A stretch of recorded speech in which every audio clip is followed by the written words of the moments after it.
அதே காத்து வாசம் வேற, அதே மண்ணு வண்ணம் வேற, அதே மக்க வாழ்க்கை வேற, ஒண்ணு மட்டும் மாறவில்லை. மத்த நாட்டு சுவையெல்லாமே ஒத்த வேலை உடைய போல, சுத்தமான நம்மூர் சுவையோ ஆத்தா தந்த உசுர போல. மூட்டி பாசம் கொட்டி சமைச்சது திண்டுக்கல் தலப்பா கட்டி, நெய்யூத்தி நேசம் கொட்டி இழுக்குது திண்டுக்கல் தலப்பா கட்டி.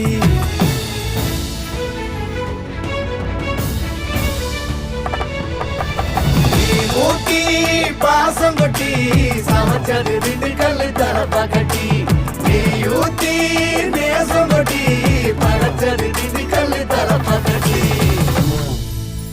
படைச்சது திண்டுக்கல் தலப்பா கட்டி.